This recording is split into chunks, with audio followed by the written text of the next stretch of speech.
Welcome back to Secondhand Therapy. We want to remind you that we are not therapists, we're not doctors, we're not licensed professionals. We're just two guys going through it. And this week we have a little rerun. Running it back. We're running it back. One of our favorite episodes. Miss Lara Beitz. She stopped by the show and she's incredible. It's actually, I think, maybe one of the most commented episodes we have. I don't know. If If you're new here, it's good. It's real good. It's good. And if you don't know Lara, look up her comedy. She's fucking hilarious. Yeah, she's on tour great. right now. She's great.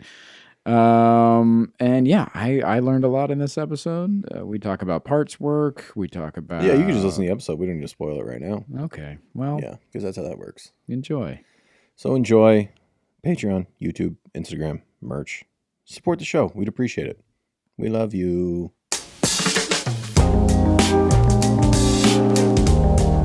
Hello, my little bear cubs, and welcome back. Secondhand Therapy.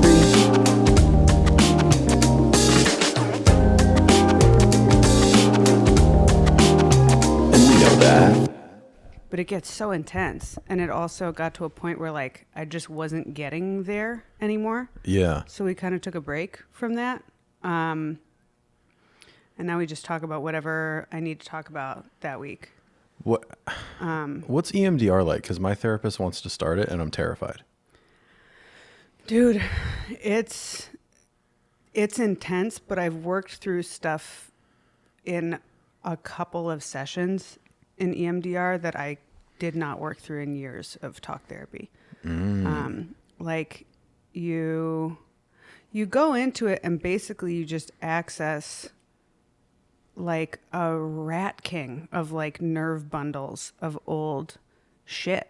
And so for me, it was like I was having all of these memories come up that connected to like a thought, that connected to an event, where to me it felt like, oh, this person did this and that hurt. And then I'm like, no, actually this happened in kindergarten and that hurt more than I ever gave it credit for. And I had forgotten about it and it shaped me. You know, it fundamentally shaped my beliefs about myself. And so just all this old stuff comes up and man, my fingers are like going numb even remembering it. Yeah. And like connects together and just makes it really clear why things are the way they are. And I heard someone put it really well in an ACA meeting like a while ago. She said, I came out perfectly with the ingredients that were put into me. Like if you make a recipe for cookies and you add this amount of butter, this amount of sugar, the chocolate chips, and then you cook it, like it comes out according to what you put in. I came out perfectly according to the ingredients that were put into me. And so it just makes things make sense. And then also... It's a little upsetting. What do you mean? Because that makes perfect sense. Yeah. Well, okay. Go ahead. Sorry. Yeah, we're perfect. I don't know. I also have the feeling of like, if I compare myself to other women and I want to look a certain way, and then I'll see a picture of me as a kid and I'm like, or I'll see a picture of them as a kid and I'm like, I've always had this face.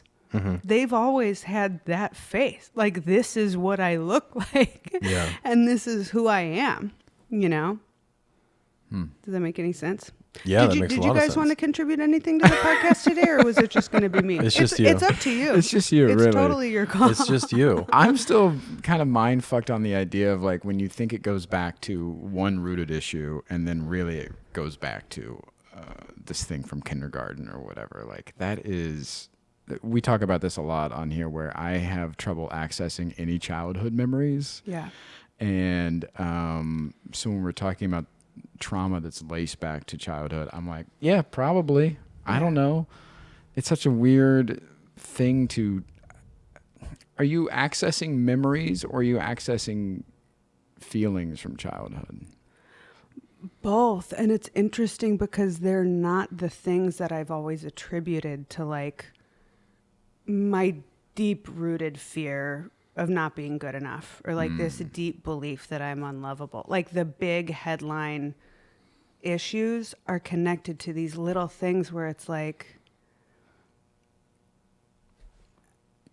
me talking to my dad and having a pleasant conversation, and then him getting mad at me for something small. And there were so many bigger things that happened, but that memory, I'm like, I was bonding with him. Like I felt close to him in that moment. And so it's like, I can't really think of another example, but I'll let you know if I do. But it's these little things that I had forgotten about when I'm like, that was so painful. And I never acknowledged it as painful. Nobody ever acknowledged it as painful. Like I thought it was small at the time. Yeah. And then I look back and I'm like, that was really important. But you can't be aware of that at that time, though. You're just a kid, right? Yeah. Yeah. And if no other adult really picks up on that. Yeah. Yeah. My trauma therapist in Chicago she said that like my first defense, and I used to like dissociate a lot. I do it a lot less, having worked through a lot of stuff. But she said that my first defense against like a painful thought was I would just mentally leave the room. Like she would just see my eyes glaze over and I just was gone. And she said that when I came back, like my second line of defense was to laugh at something. And she said, I always know that you're about to share something really painful because you laugh before you say it. And it's weird because like some of the things I did think were funny. And she was like, that's an example of like your caretaker completely disregarding like a basic need that you had. Like that's not funny. Yeah. And even as I share that now, I'm like, that's not that big of a deal. You know what I mean? I don't know. I had that happen yesterday. Really? Yeah, I was talking about when I was a kid, and like if I'd wake up in the middle of the night and scared and like try to go sleep in my mom's room, she'd be like, no, go back to bed, you're gonna be fine. And I'm like, I get it, but my therapist, same thing. She's like, no, you're expressing fear to your main caretaker and you're being rejected. Yeah. I was like, yeah, okay. But yeah, even now I'm like, yeah, I wouldn't want somebody to crawl into bed with me either in the middle of the night. It sounds terrible. Yeah, exactly. And that's the thing. And I'm like, I've learned to really differentiate between like something being painful and something, and my being the victim of something. Mm-hmm. Because if I were a parent, I'm sure I would do that too. I'm sure I would be exhausted. I have done that. I was a counselor at camps for adults with special needs. And I had a camper, I don't even remember it. She came into the room in the night and told me she had wet the bed. And I evidently said, no, you didn't. And I went back to sleep. And my roommate, another counselor, went and changed the bed. Because this was like an ongoing thing. Like she was always up in the night. I don't even remember that. I didn't remember it the next morning. So it's like, even if someone does their best, like parents are just people and events fuck kids up. Yeah. You know? So there's a difference between something like being harmful and painful and being abusive. If that makes sense. I have a question to kind of take back a little bit. The memory that you were talking about with your dad when you were bonding and got mad at you over something small, is that a memory you've always had? Then did you always know that it hurt? Yeah. It hurt a lot at the time. Yeah. And it was really small and it was understandable. I was talking to him in the kitchen and I was like making him laugh. Like I just remember feeling like he liked me. Yeah. And oh God, I haven't said that. That was like painful to say because it's like so simple. And like, of course I wanted that. And then I said, damn. And I think it was because I felt like I was on his level in that moment. Like I just wanted to kind of see if I could. I wanted to see if I could talk to him like a person. And I don't remember how old I was, but he yelled at me. He got really mad and then it was over. And I just felt so like, I was like, oh, I fucked it up. Like I felt so ashamed and embarrassed and just like bad, you know? Yeah. And I was like, oh, we're not like that. And no, I don't. My impulse always is to justify it and be like, I understand why he did that. But now I'm like, nah, you didn't have to do it like that. Yeah. You know? So in that, like a moment like that with your dad where you feel like an equal or a peer or something like that, was that a rare moment? growing up? Is that why it stuck out, do you that think? connection for sure. Yeah. Yeah. And I mean, peer is like the wrong, like I never felt like I was his equal, but I felt like a person at that time. You know what Yeah. I mean? Yeah. Just felt seen, really. Yeah. Yeah. I felt liked. Yeah. Yeah. And especially from a parental figure, that's huge. Yeah, I think we fight oftentimes for that, where that approval or that likability from your mother or father, whoever that relationship is a little rocky from, we fight a little extra hard for that. It's so funny because I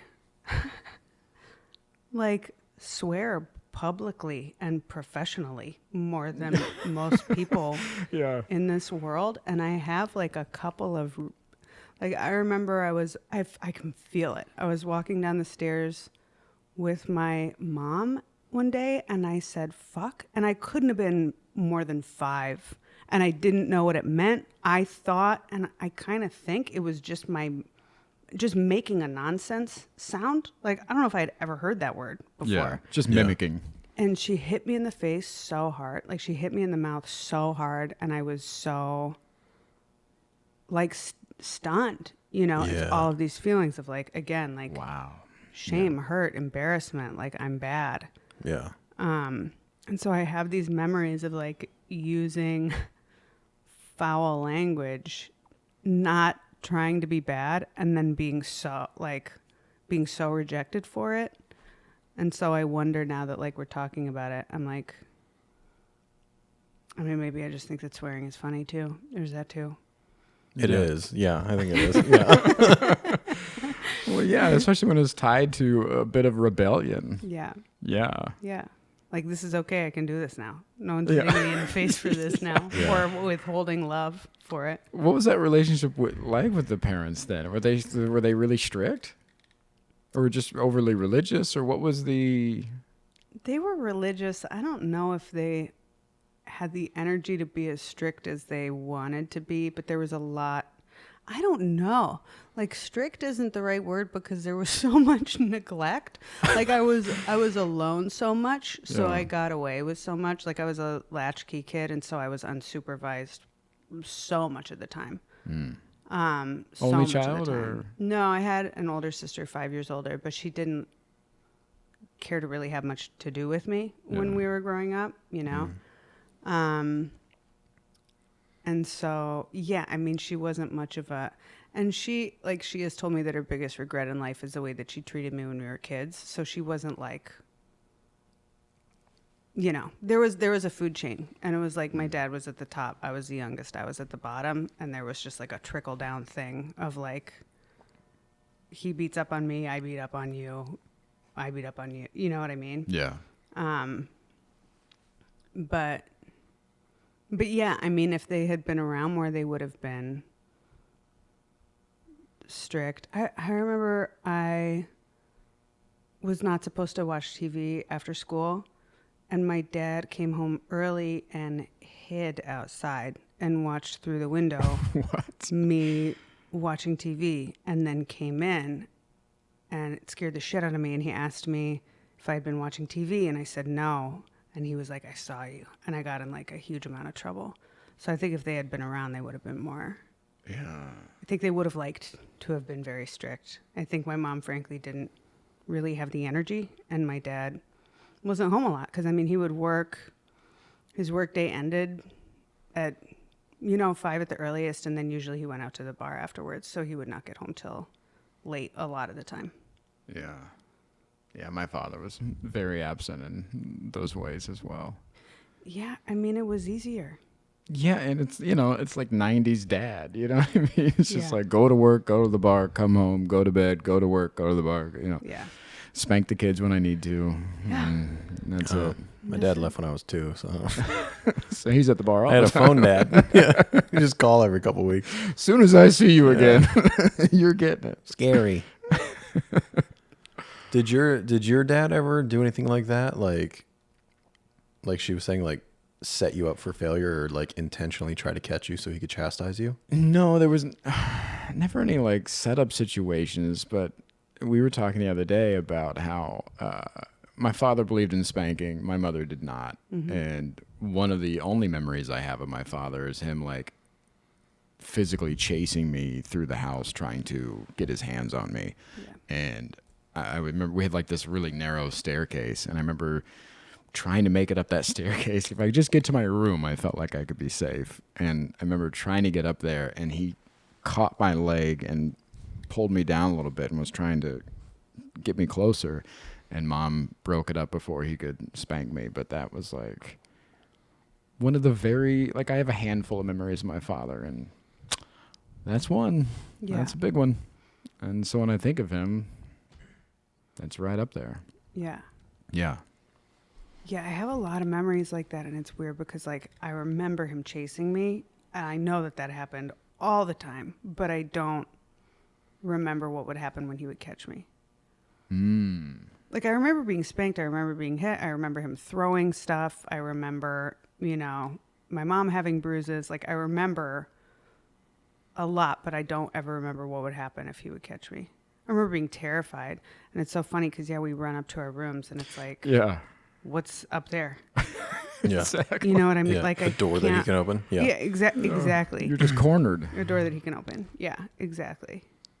But it's kind of interesting that even as a kid, like, you run to what is instinctively your safe space. Yeah. Even if it's not. Right. Is your dad still alive? No. No. Did you guys ever have a relationship as you got older? I mean, I kept him at arm's length for sure. Yeah. Yeah. Knowing now, I mean, if I knew then what I know now, I would not have had a relationship with him until he died, which I did. I talked to him until he died. He died when I was 24. But it was really hard. Yeah. It was really hard. I want to ask you a question. You don't have to answer it. Okay. Now that he has passed, what would you have done differently with your dad? Or what regrets do you have? Because we recently talked about this, because his dad's gone, mine's not. We don't have a relationship. And I'm trying to figure out if I need to do something while he's here, or if I need to understand that I'll make peace with it after he's gone. Yeah, it's interesting because people always say that you'll wish that you had spent more time with your parents, and I don't feel that way. I wish that I hadn't stopped talking to him. I wish I'd stopped talking to him when I was 18, or sooner if I could have. Yeah, I wish I had changed my number. I wish he didn't know where I lived because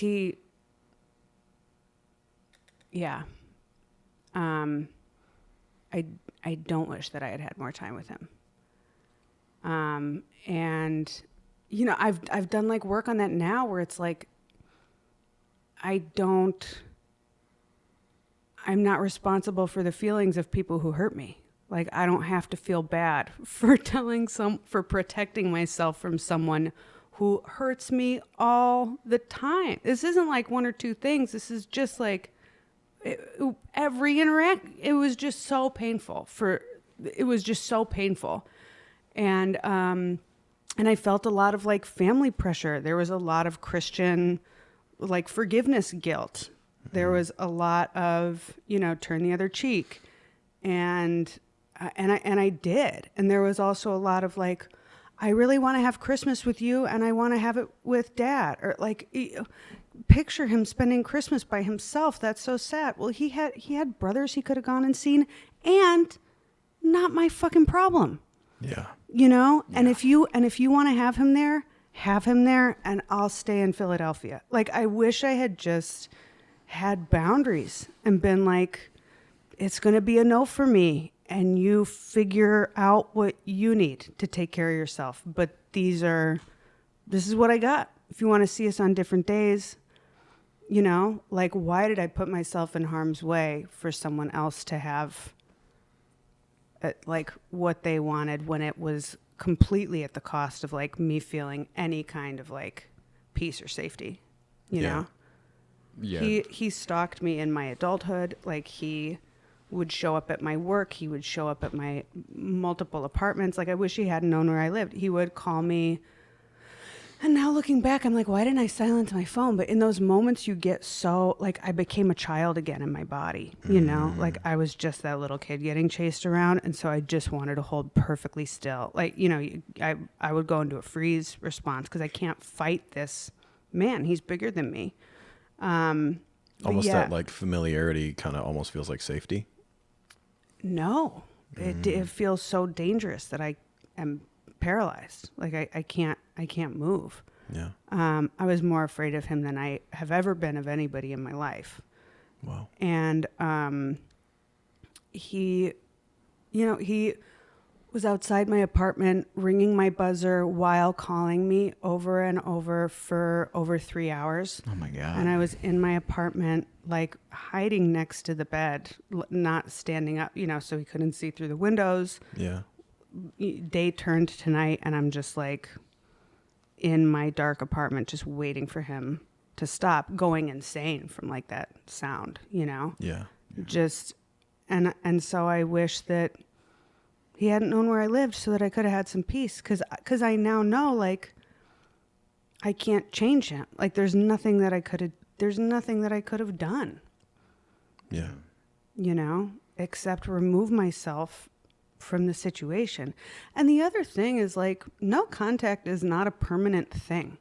Like, we always have the option of dipping our toe back in and seeing if anything has changed, seeing if we can have some kind of arm's length relationship, seeing if we can see the person for one day a year and have it go okay for a couple hours. Like, Yeah. it doesn't, like, there's such a spectrum of, like, whatever feels safe to a person and doable.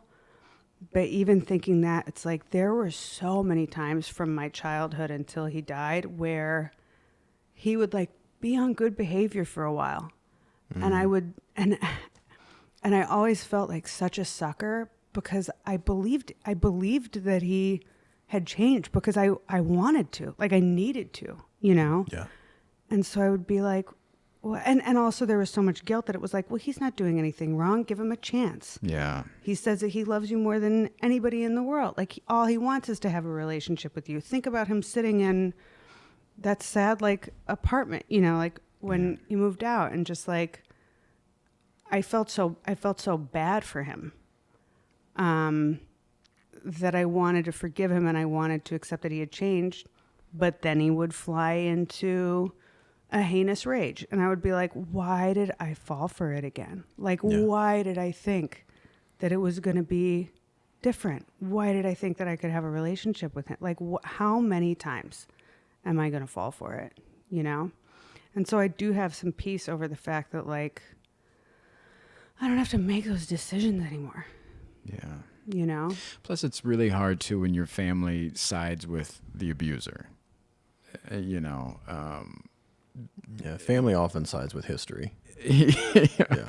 Because it's, you know, it's the traditional idea of, like, that's your dad. You gotta love your dad, you know, and that kind of thing. And then it snowballs with that guilt and everything else. And then you get confused and thinking, like, well, maybe I will give him another chance and things like that. And fuck, that's heavy. When he passed, did you deal with grieving, whether it be his death or grieving what you wished he could have been or anything like that? Surprisingly, I didn't care about that. And I always thought that I would feel bad when he died because I wasn't closer to him. And I'm like, I should have been there more. I should have talked to him more. I didn't feel any of that. I did cry a lot. Like, I did grieve. And I remember feeling really relieved about that. Like, I remember hearing myself cry when I found out that he died and being like, oh, huh. Well, that's nice. You know what I mean? Like, Yeah. it made me feel like a better person. Yeah. I also felt a tremendous amount of relief. I think that my life is a lot easier now. I know that what I do now is possible because he can't stalk me. You know what I mean? And in this line of work, it would be so easy for him to stalk me, Yeah. make different profiles, show up at shows, and he would, and it would be a fucking nightmare. Was he like this only with you or with your sister too and your mother? Like what is the relationship with the abuse there and the stalking? He never stopped trying to get my mom to take him back once she finally divorced him after 20 years of an abusive marriage and years of an abusive relationship before that. But he wasn't loving about it. Like, he met a new woman and told my mom he had never loved anyone like this new woman. He told her that he wanted to get back together with her so that he had a shot at having a relationship with me. Yeah. And he wasn't like this with my sister. And she resented that a lot because she put effort into having a relationship with him. Right. She was like, I'm the one who's showing up, and you're giving all this attention to Lara, and I wanted nothing to do with him. Yeah. But there also is, you know, there are all of these like other parts of ourself, and it's like that part, like that little kid that lives in me that, you know, had that conversation in the kitchen where I felt this connecting. Like, there's the inner child that missed her dad. Mm-hmm. You know what I mean? Before I knew what he was, before I knew that all dads weren't like that, you know? And so I now see that, like, that's the part that cried when he died. And it comes around, like, the anniversary of his death is coming up. His birthday passed recently, and while it's gotten so much easier that these days hardly have any significance to me anymore, for a long time, I cried on those days. Like, I would think it was going to be nothing. I wouldn't put anything in place to take care of myself on those days. And then I would find myself just like sobbing on the floor. And I'm like, and I felt so silly for that. I was like, what am I doing? Like, why am I doing this? And then it was like, it clicked that it's like, well, you have more than just one you. Like, you have the adult you, and then you have that inner child that lives inside of you that, like, misses her dad, you know? Yeah. Have you done a lot of parts work in therapy? Yeah, I've done it. I've done it in different, like, 12-step programs too. But yeah, I mean, I feel like that's something where, like, once you acknowledge that as being a thing, that was really eye-opening for me. And in my daily prayer and meditation, I'll check in with that a lot. You know, I'll check in with, like, what are my emotions? Like, where are my emotions in my body? Not in that order. First, like, where are my emotions in my body? And then, like, what are they? And to do that, I naturally am checking in with my inner child, because it's like something, fear is not new, you know? Like, I'm not having that for the first time today. Yeah. Like, why am I always afraid I'm going to lose people? That comes from a really old place, you know? So I think to check in with our emotions in the present, like, we have to check in with ourselves from the past. And it also, I mean, it helps me deal with so much of now, because I'm just like, that's like, it's okay. I understand that you're scared. That's from that. That's not this person. Yeah. This person hasn't done that. Like, we're okay today, you know? And if that does happen, you'll be okay, because it happened and you were okay. Yeah. Well, all of this begs the question. Yes. The king of the people pleasers. Yes. How'd all that hit you? Oh, buddy, to be able to check in with yourself, and what I'm just starting this week is asking myself, is this true? Like, when I feel about something, and asking myself, you know, is that true? Yes or no? And if it is or not, then the follow-up question is, does that serve you? And then if it doesn't serve me in a way, then I need to let go of it. And that is so fucking hard to do. And so it blows my mind, is you being able to check in with yourself and then also then take care of those emotions accordingly. I can't do that yet. How long does that take before you get to that point?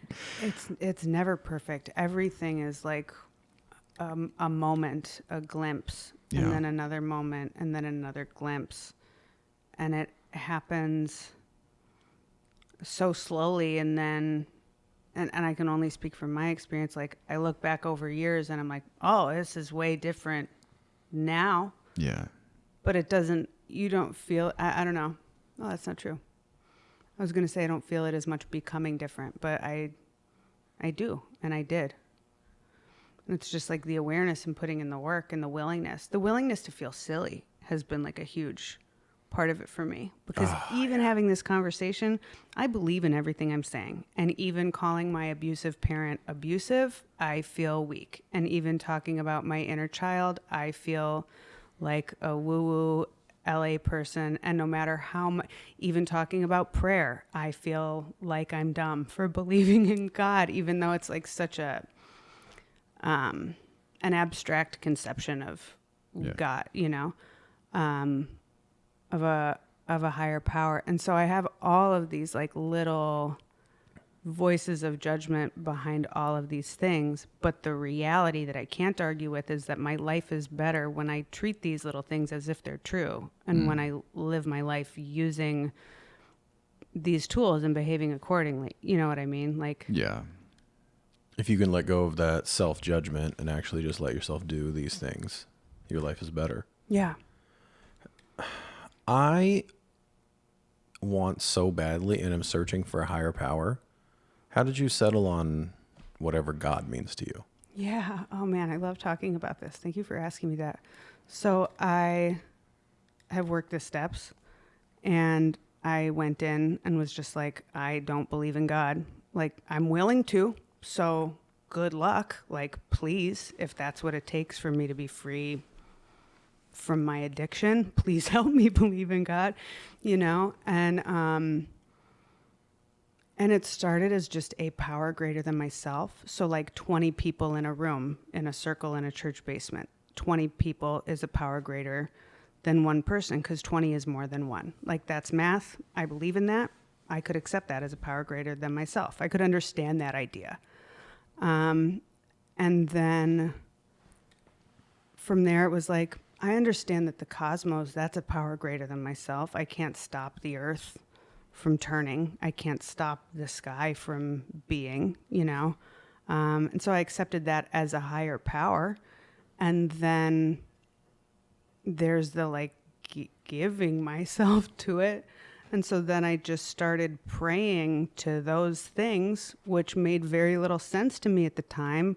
But I wasn't asked if it made sense to me. I was asked if I was willing to say those words in the morning. And so I would just say, thank you, God, for keeping me sober. Please come between me and a drink today, which I thought was impossible. But I said those things, and I was able to not drink. And I watched my life turn from black and white into color. I mean, I was saved from fucking hell.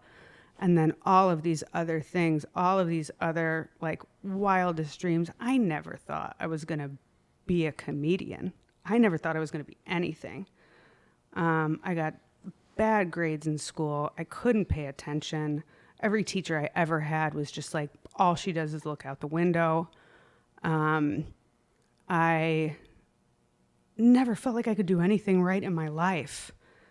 And even with stand-up comedy, it's like I was drunk all the time. Like I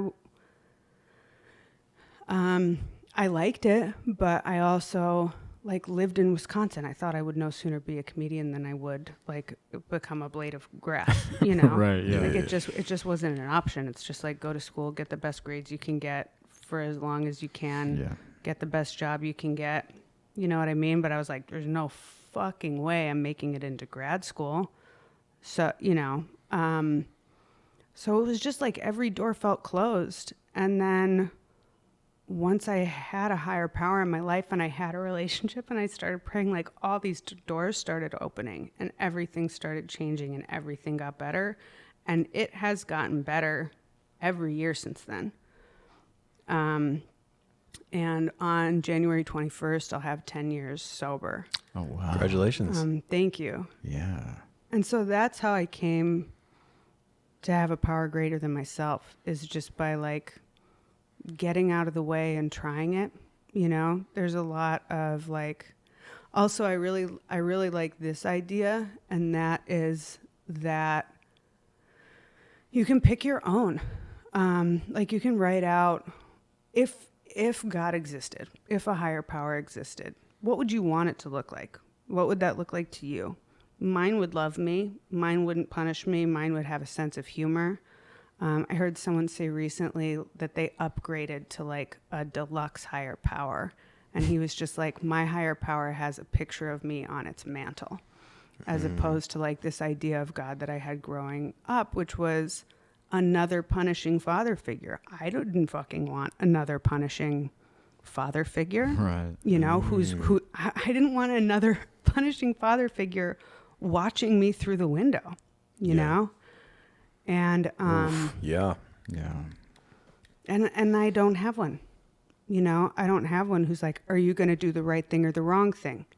And I fumble and choose the wrong thing. And then I'm in trouble. No, my higher power has a picture of me on the mantle and wants me to be happy. So your higher power that you call God now, is that rooted in any religion? No. Or is it just for lack of a better title? No, and I mean, I think that all religions get some things right. So I'm not, yeah, you know what I mean? Like there are parts of all religions that I agree with, but I'm personally certainly not religious. Yeah. Yeah. Blowing my mind a little bit. Good. Yeah. I'm into it. I'm into it. Oh, another thing that I'm so glad I just remembered is that it doesn't matter if it's real or not. And that is something that really set me free. And I love just in general the idea of just like, I don't know why these two things are linking together in my brain, but I was resistant to meditation for a long time because I was like, I can't do it. I can't not think for however long. And then someone said this simple thing to me, and I immediately was able to meditate for 20 minutes at a time. He said, your thoughts can be racing the entire time, and that is still a perfect meditation. It's just a matter of giving yourself that space. Like your body is still releasing stress. Because when do we do that? When do we give ourselves 20 minutes to not be looking at our phones or have music or the TV on in the background or a book in front of something, you know, a conversation. And so that was really helpful. And also really helpful is the idea that it doesn't matter if God is real. If there's nothing out there, it doesn't matter, because what I care about is making my life better, is like finding joy in my day. And I'm able to do that if I act as if something else has control of my life so that I don't have to worry about controlling everything and everyone in it.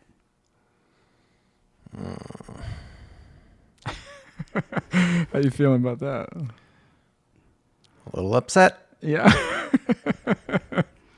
Doesn't that sound so peaceful for you though? Yeah. Yeah. And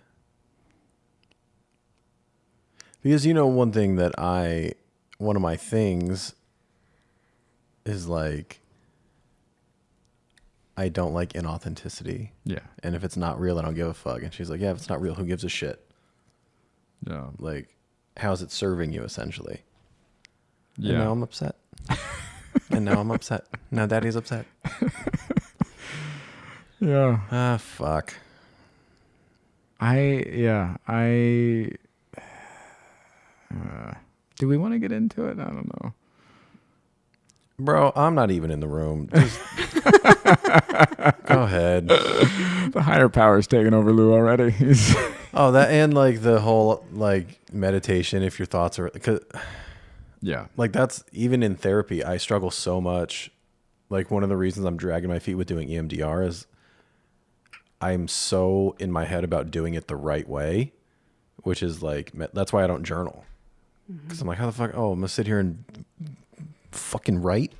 Yeah. Like, how do you journal the right way? And I'm like, I don't know how to journal right, so I don't do it. Meditation, I'm like, I can't sit there and not think. I'm not going to do it right. We just talking about journaling this week, and my therapist was telling me that she was asking me how I was journaling, and I was like, it's just more reflective about the night before, the day before, and I'm usually journaling in the mornings and stuff. And she told me that I should be journaling. That's great, but I should also be journaling about the feelings that are attached to the reflections. And I was like, okay. And then she was talking about different questions I could ask myself. And I go, listen, with my ADHD and shit like that, like I need direct instructions. And I was like, maybe I will Google these journaling prompts and, things to ask myself. And she goes, you can absolutely do that, but I want to be clear with you that like you're not doing anything wrong, and there's no wrong way to journal. And I was like, oh, okay. She's like, yeah. She's like, I don't want you to think that I'm telling you that you're not doing it right. She's like, there is no right way to do it. Yeah. What you're doing is great. I'm Yeah. glad you're even doing it and reflecting. But these are things you could also be doing with it. And that helped me out a lot because I had that same feeling of like, well, how do you do that? Nobody tells you how. They just tell you how great it is. They're like, oh, I meditate every morning in 20 minutes and I feel great. You're like, cool. How are you doing that? Tell me exactly your method. And it's like, no, you just do it. Yeah. You just be. Yeah, I think that's a lot of it. So when you're saying, do you want to get into it? What are you talking about? Religion. My feelings about it. And Well, she's not talking about religion. I know she's not talking about religion, but I feel the opposite way about control and how it relates to religion and higher power and all these things. Well, but here's the thing. So I left out a big part, and that's that, like, I control the things that I can. Like, there's a saying, like, God helps those who help themselves. Yes. But God will do for us what we can't do for ourselves. So I take the action and I let go of the result. I'm in control of whether or not I move my feet that day and I take the action. I'm in control of whether or not I take time to work on my set. I'm not in control of who's in the audience. I'm not in control of who sees me. I'm not in control of what opportunities they do or do not offer to me. I'm in control of whether or not I take the time to prepare. I'm in control of whether or not I open up my notebook and get a pen out. I'm not in control of whether or not I think of something funny or write a good bit. I'm in control of if I write something down. I'm not in control of if people laugh at it. So there are all of these different things. Yes, that is the clarity. And so my point was the idea of most traditional religions is just fully letting go of control and just being like, well, God will do it. So what she's doing, she's actually taking action, and that's what I like. And the relationship between God and the action is like in my daily prayer and meditation, one of the prayers I say is like, God, please direct my thinking. Lead me all through this day, showing me each step of the way what my next thought or action is to be, and giving me the power to carry that out. So it's just about, like, let me take it one thing at a time and just show me what's in front of me so that I can just do that little piece.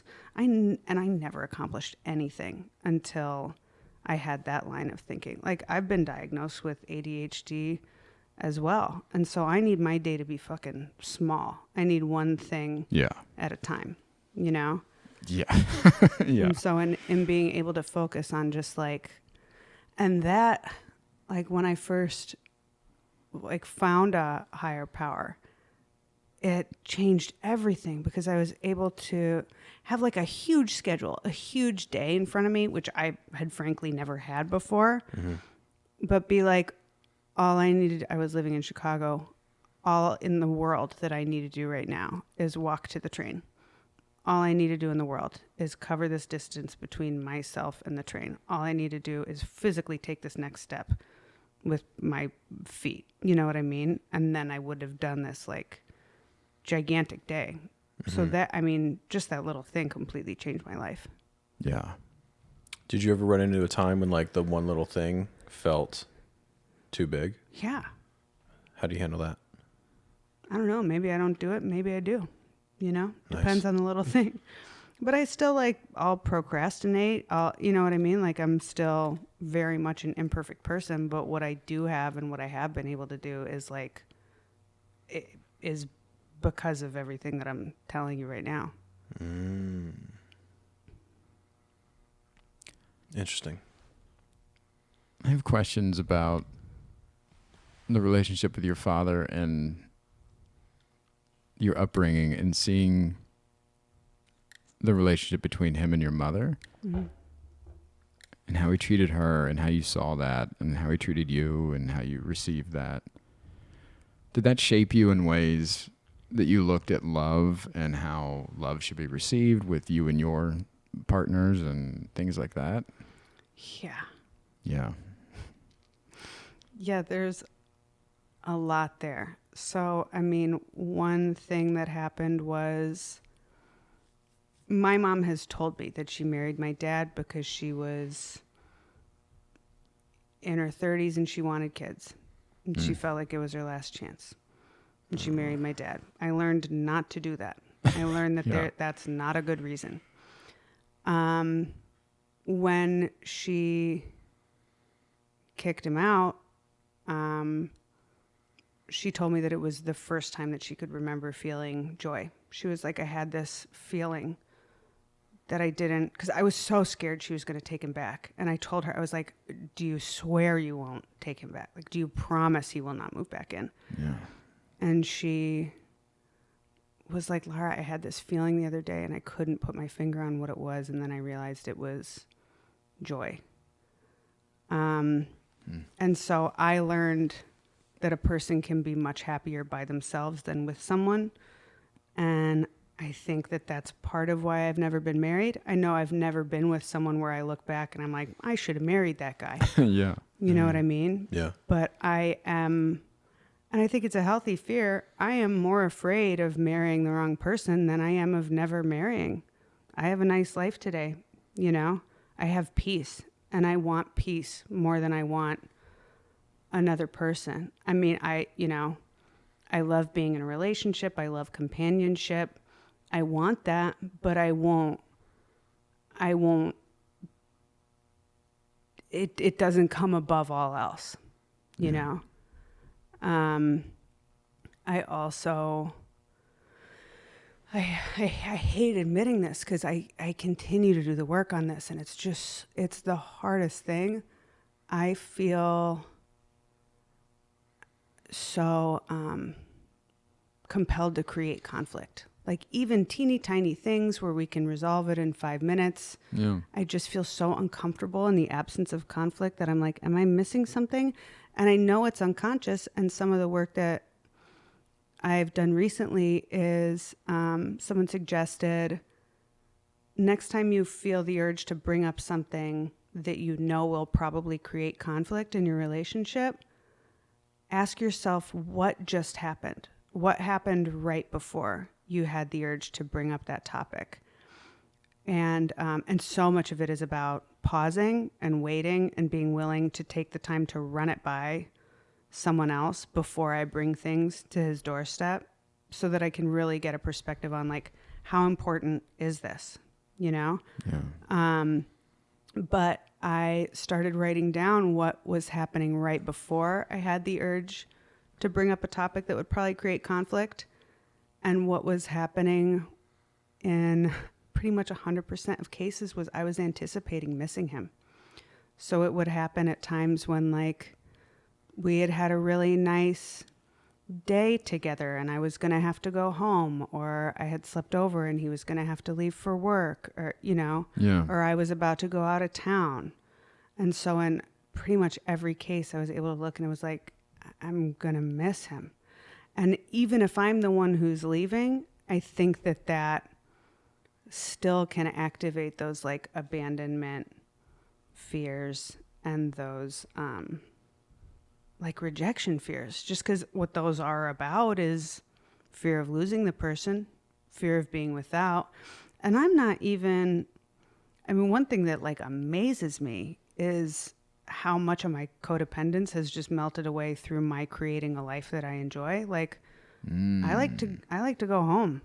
I like to have my own morning. You know, on New Year's, we had planned for one of us to sleep over at the other's place. And we both ended up just being like, is it okay if we just like spend New Year's together and then go our separate ways so we can both have our morning routines? You know, like I like making my little pancakes, putting on like a Zoom meeting, doing my puzzle, talking to the cats. Like I like my little day. You know what I mean? I love my bed. I love my apartment.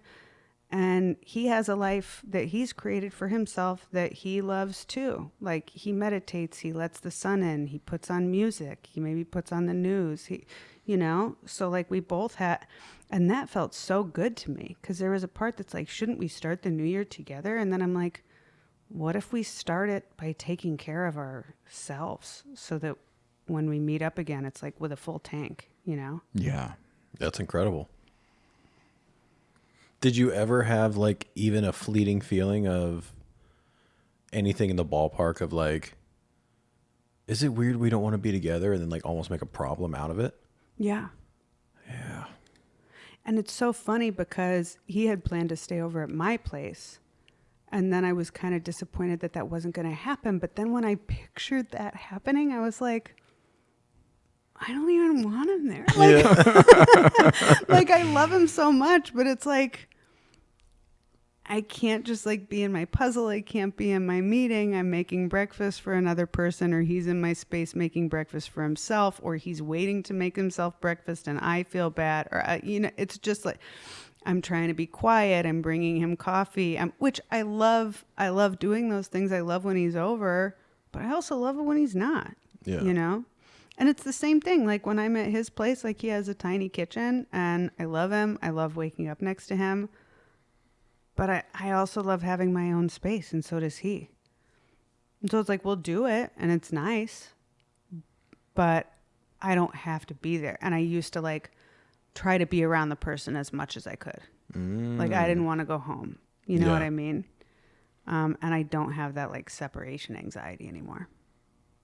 Interesting. Yeah, how do you get over that codependency? Asking for a friend. Asking for a friend in a red hat. There are meetings for it. But also, like I said, it's just like, I was single for a long time. I've spent a lot of time being not what you wanted to hear. No. I am struggling with being alone right now. Yeah. And don't like it. Not fun. Pure torture. Yeah, well, and that's an example of God doing for me what I couldn't do for myself. Because I always wanted a relationship, but people would continue, would be removed from my life, and I'm thankful for all of those now. Yeah. I'm thankful that all of those people have left my life. Yeah. But I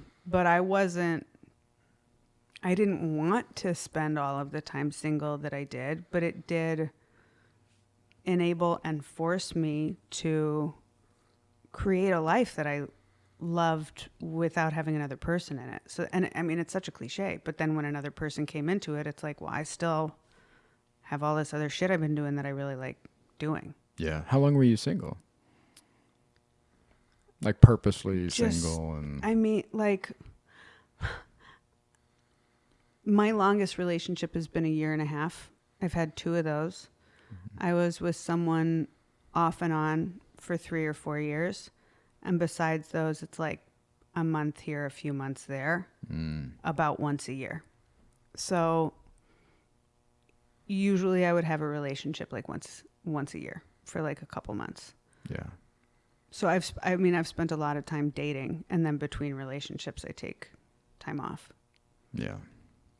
I'm a serial monogamous. I jump from one long term to another long term. Yeah. Yeah. So being with myself is brand new. What's that like, and how long do you let it be shitty before you leave? Because you don't leave the day it gets shitty. You know what I mean? Because that's just a fight. No, he'll hang around for a decade. Yeah. I'm a people pleaser, and so I will suffer in silence, and usually they are the ones to leave. Very rarely am I the one that speaks up and is like, I got to get out of here. Mm-hmm. But that's years of suffering, or not suffer. I don't want to sound like that, but years of not getting my needs You don't want to met. accidentally say how you actually feel. Yeah, exactly. Yeah, you can't Someone people might please. hear you, right? Yeah, you can't. What if they hear that? What if it gets back to them? I gotta You people shared please your my actual exes here. feelings. Exactly. How would they feel? But not getting my needs met, and whatever. So yeah, I years. Yeah. Yeah, I just don't know. I struggle with everybody needs to love me. Everybody needs to be happy with me. and don't want to cause any waves, those kind of things. And so in relationships, when I'm not happy, I also don't want to be bothersome and bring up things that I'm not happy about or come off nagging or whatever, hey, we still haven't changed the. So yeah, I'll just stick around and hopefully things will change until they get tired of me. And then they're like, you got to go. And I'm like, okay, you got it. Yeah. You're like, thank God. Yeah. So I'm like, okay, well, it's been great. And then I immediately jump into something else. Yeah. Really trying to break that cycle. Yeah. Real hard. Don't know how to do it yet. Well, you're single, right? Yeah. Well, that's a start. It's step one. Sounds like you're doing it. Yeah. If the goal is to be single, here we are. Yeah. Yeah.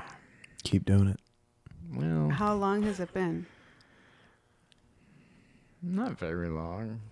I was in a situationship for a while. Okay. And then we decided to do a slow burn goodbye kind of thing, because nothing was wrong. It's just we were just not matching up on what the next step was. Tell the actual juicy story. Yeah. 'Cause that's a great story. I know it is. Don't just give me the headline. Tell me what happened. It's really not. It's really she not. wanted a relationship and you weren't ready for one. Absolutely, yeah. Yeah, or didn't want one. With Yeah. I don't have a good definition of what relationships are, and I need to reframe what relationships are. You know what relationships are. You You just didn't want one. Can I ask? I have a I question. do, but I I think you do too. Let me ask you. If you were to have a person in your life, you talk every day, text and phone calls every day, spend several nights in a row together, take weekend trips together. Is that a relationship? We don't usually spend several nights in a row together. Okay. But if two people did unless that, we're on a trip. Yeah. you would call that a relationship? No, not necessarily. A relationship is a commitment. Nice. And my guy and I were exclusive like a month and a half in. We were in a relationship 4 months in. Okay. And I mean, being exclusive is its own kind of commitment, but it's different. That just means it's just us. And then a relationship is like, it's us and we're building something. Yeah. We're not just not going to be with other people while we see where it goes. right. Yeah, you have the intention. It's not a of relationship future. until you say it's a relationship. And that's where I think that people get it twisted, because then they're like, they don't listen to, and typically in like male-female relationships, which are all I've ever experienced, the man is saying one thing and his actions are communicating another thing. And we're told, like, watch his actions. But you have to listen to the words, too. Because if someone... My experience is that if a man says that he doesn't want a relationship, that's what he means. And then he thinks that he's off the hook for all of his actions. And he is, And so he will treat you like you're in a relationship. But that doesn't mean that you are. And so women get really confused because they're like, how the fuck am I not your girlfriend? And it's like, because he said so, bitch. Sorry. Yeah. You know what I mean? Like, it doesn't feel good. I won't do it. If a man tells me that he doesn't want a relationship, I believe him and I move on, Yeah. If a man tells me he wants to get to know me better, he's not sure if it's going to turn into a relationship, I'll date him and we'll see where it goes. Because you shouldn't be sure it's going to turn into a relationship right away. Yeah. Lara, you might be healed.